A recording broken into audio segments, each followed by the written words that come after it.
Coming up on Network Africa, ECOWAS recognizes the exit of Burkina Faso, Niger and Mali from the body as thousands share in Alliance of Sahel states. President of Kenya, William Ruto, hosts meeting of East African states to discuss the situation in the Democratic Republic of Congo as residents in Kinshasa protest. South Africa's President Cyril Ramaphosa officially signed expropriation bill into law, sparking debates and mixed reactions.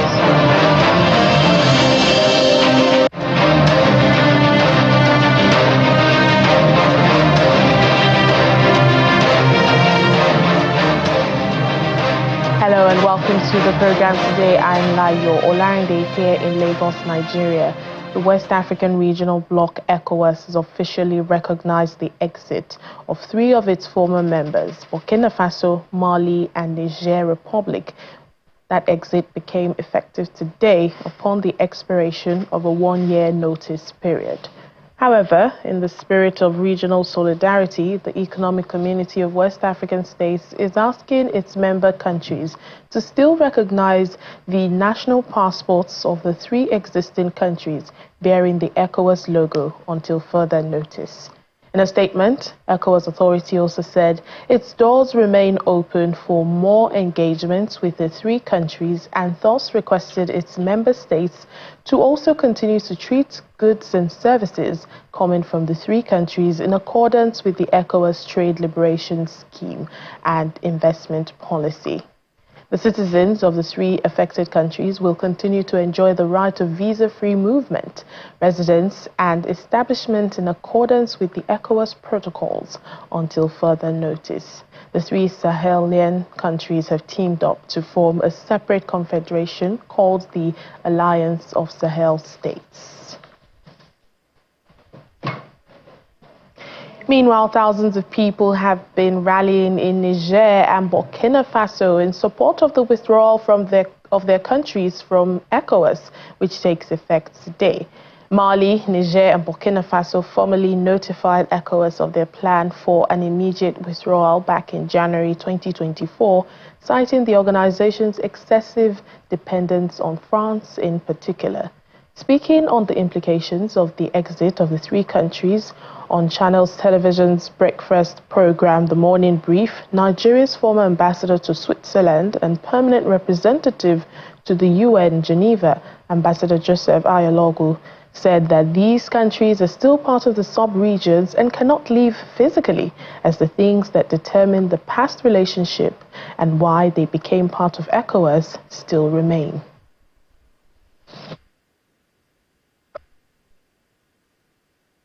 The fact remains that these countries are still part of the sub-region. That you say you are living doesn't mean you of course, you cannot live physically. So all the things that determined the relationship in the past and why they all became part of ECOWAS are still there. There are still interactions, trade, cultural relationships with the rest of the ECOWAS. They are still there. So as much as possible, it should not be seen as the end of the world or for both sides. It just calls for a new approach, new approach to whatever the issues are. But what one would hope is that, having separated or gone away, that the issue of security is still a collective regional challenge of ECOWAS, and the 2 groups will be working together still to deal with them. There will continue to be a demand for democratic dispensation. They think that what they have now enables them to deal with their challenges. And of course, ECOWAS will need to go back to the drawing board and they take the issues of political reforms, democratic rules and so on a lot more seriously, so that they will be in a position to really demand democracy from other countries, especially the AES countries and so on. We're in South Africa now. President Cyril Ramaphosa has officially signed the expropriation bill into law, replacing the Pre-Democratic Expropriation Act of 1975.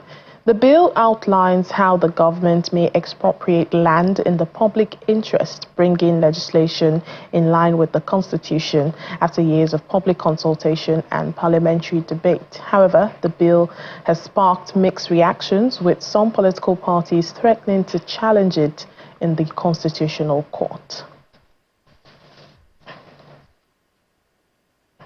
To unpack what this bill means, we speak right now to the national spokesperson of the Democratic Alliance and a member of Parliament in South Africa, Vili Okamp. Thank you so much for your time on the program. Good afternoon. It's nice to be with you. Well, can you clarify what the expropriation bill means right now for ordinary South Africans and how it differs from the 1975 Act? Hello. Any country needs to expropriate land from time to time. If you put up, for example, a power line or water lines, or if it's totally in the public interest to do so when it comes to providing of services, etc. And that was done by the previous legislation as well. The problem that we've got with this new act is that this act makes provision that expropriation of land can take place in a manner where government does not have to pay a cent, in other words, nil compensation to the landowner or the property owner. Now, that should not be. In our Constitution, property rights are protected in Section 25 of the Constitution. The ANC government under the previous parliament, that was now before we entered into this government of national unity, the ANC government tried to change the Constitution. They were not successful in that. They wanted to change the Constitution so that the Constitution can make provision for the expropriation of land without compensation. And as I said, they did not succeed in that. Then they tried with the act that is, well, the bill that has now become an act, to try and sidestep their failures in changing the Constitution. And now they brought it into this act that expropriation can take place in certain instances without compensating the owner of the property. And that is totally against the stipulations of our Constitution. We've got several other problems. The 1975 Act, read in conjunction with the Constitution, was definitely sufficient. There's been many roads and many power lines and many dams, etc., that has been built since the dawn of democracy in 1994, in which the old act was used, and obviously read in conjunction with the superior law of our country, which is the constitutional law. Well, your party has strongly opposed the expropriation bill. I know you've mentioned some of the main concerns, but why do you believe this law is a threat to property rights? Well, the moment that you take away property of somebody without compensating him justly for that, it is an infringement on the right of any property owner. From the Democratic Alliance side, we believe that this is an attack on the constitutional rights of every South African. Let me give you a practical example. The Act makes provision that when government wants to expropriate land, that there must be negotiations between government and the property owner. That is fine, there must be.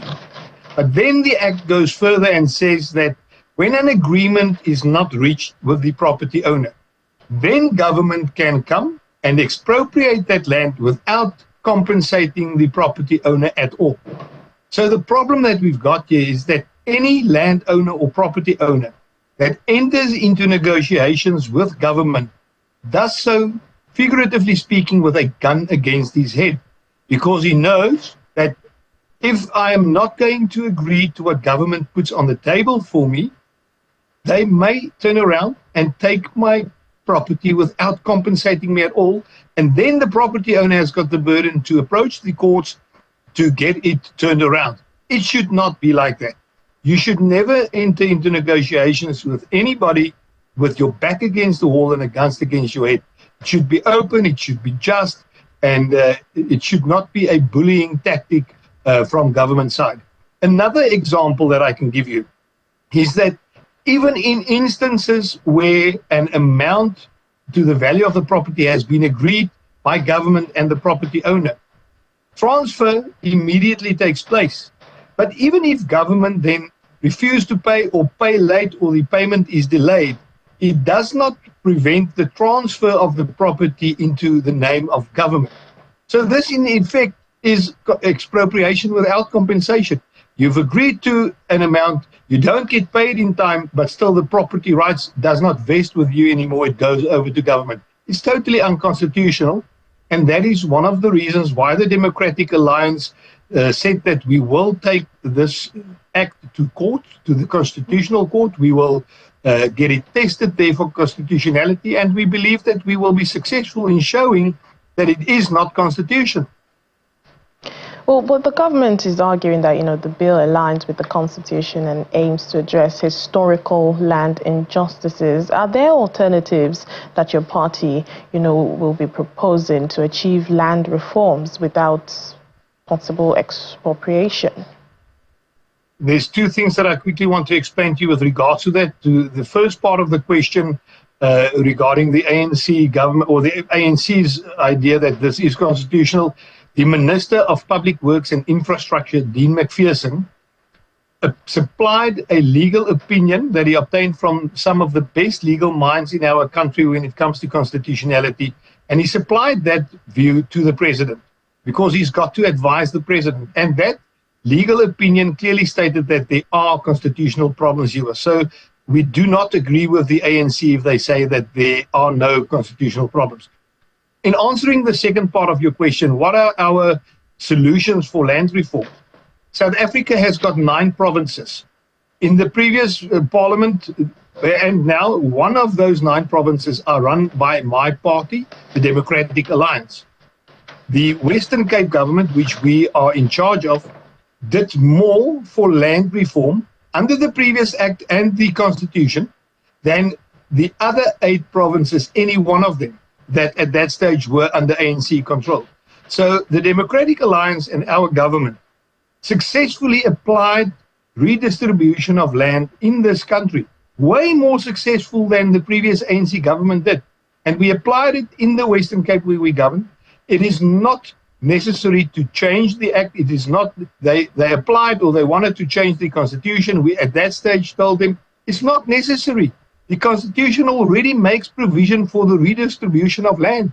You've just got to apply it properly. And the one problem that we've got is there was a high-level panel that was led by former South African President Kgalema Motlanthe. And that panel investigated what was wrong with land reform in South Africa. It's several years ago that it came out. And that panel said that the problems with land reform does not lie in the current legislation or the constitution. It lies squarely in front of the ANC that applied corrupt practices when it came to land reform. So the legislation was in place. It could have been done. Now the legislation has been changed, and it creates a lot of instability. It creates a lot of uncertainty, and it was totally unnecessary to do that. All right, then, Mr. Willie Okamp, National Spokesperson of the Democratic Alliance and member of the South African Parliament, thank you for joining us on Network Africa. Thank you very much. It was a pleasure to speak to you. Away from South Africa, anti-Rwandan protests have broken out in Kinshasa as rebels continue to battle Democratic Republic of Congo forces in the key eastern city of Goma. People carried Congolese flags and swearing allegiance to President Felix Tshisekedi, burning tires and blocking roads in the capital, which is thousands of kilometers away from Goma. Residents reported gunfire and explosions overnight near the Goma airport, which is now sealed. The DRC and many foreign governments allege that Rwandan forces are currently present in Congo, along with the Rwandan-backed M23 rebels that claim to have taken control of the key city. In a post on social media platform X, Rwandan President Paul Kagame said he had agreed in a phone call with U.S. Secretary of State Marco Rubio on the need for a ceasefire, but gave no indication he would bow to demands to withdraw from the city.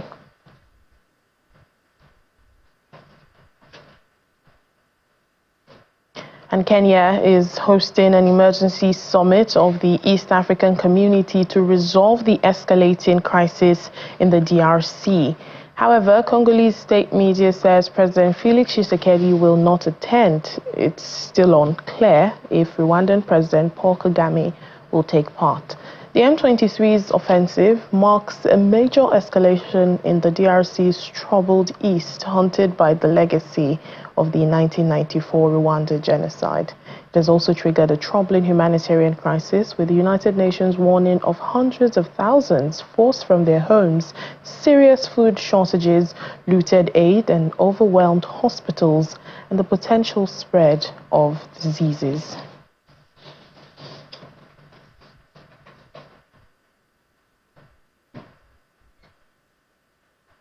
Welcome back to the program. We continue in the Democratic Republic of Congo. UN humanitarians are warning that in the eastern region, civilians are caught up in the heavy fighting and they face a critical 24 hours with food and water running low and aid unable to enter the city. UN Humanitarian Affairs Coordination Office spokesperson Jean Larc, speaking at a briefing, highlights reports of heavy small arms fire and mortar fire in the regional capital, Goma, as well as dead bodies in the streets.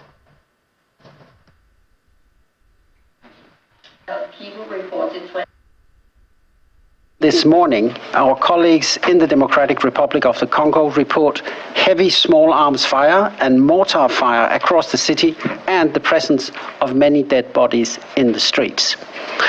We have reports of rapes committed by fighters, looting of property, including of a humanitarian warehouse, and humanitarian and health facilities being hit. Hospitals in Goma are reportedly overwhelmed, struggling to manage the influx of wounded people. Electricity and water supplies are compromised, and yesterday internet services were cut off and Goma is still offline. We've seen families fleeing the fighting and they're facing unimaginable challenges. Every step of their journey is fraught with danger.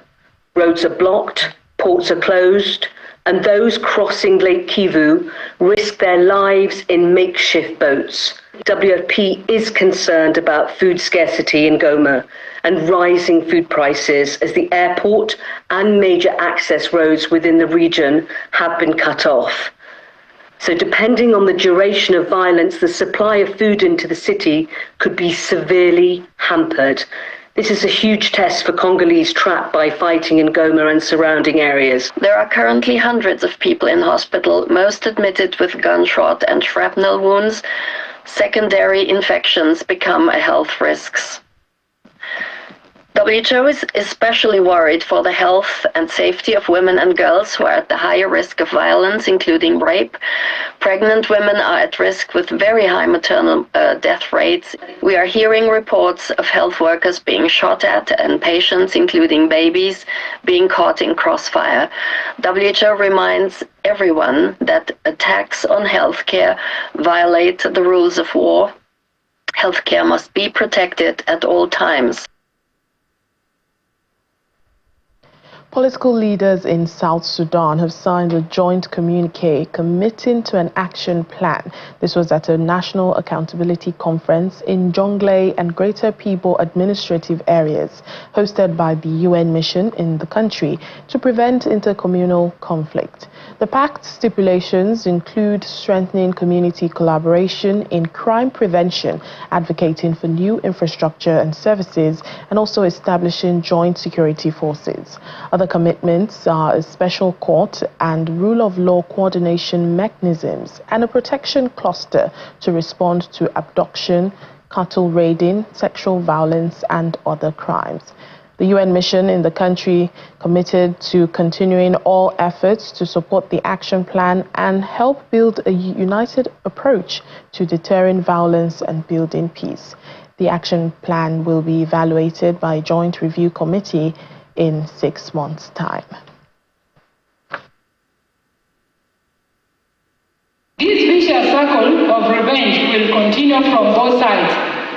If we, the communities and governments from these two areas, think the solution will come from outside rather than from within us. Criminal activities such as cattle raiding and abduction, if they are left unaddressed, will continue to undermine good governance, personal safety, and peace efforts. This reality highlights the urgency of implementing the solutions discussed here and turning them all into concrete actions. If the government officials are not frank to each other to say that this crime has been committed by my people, this time your side is innocent. If we don't tell truth as such, how will you expect peace to come? If we as governors or chief administrator and governor of Jungle cannot sit in one place and design one mechanism that can eradicate cattle raiding, child abduction, road ambushes, and road blocking or road blockages, how can peace come? The endorsed action plan is a roadmap for building a society where accountability is not just a concept, but a lived reality for all. Let us aspire to a future where children can grow without fear of abduction. The 2025 World Economic Forum in Davos, Switzerland allowed Nigeria to build collaborations with world leaders and business investors, among others. Nigeria's Vice President Kashim Shettima, who led the country's team to Davos, told the global community that his country is ready to do business with serious-minded countries as he sought for partnership in advancing the African Continental Free Trade Area. Our State House correspondent, Emperor Simon, was on the trip with the Vice President, and he brings us some of the major engagements from the event.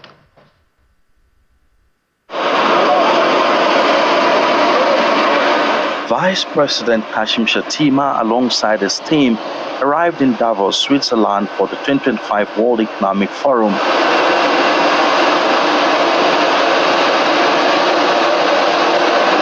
The week-long annual event brought together global leaders, business executives, and development partners to address pressing global and national economic challenges, as well as to identify strategies for sustainable growth.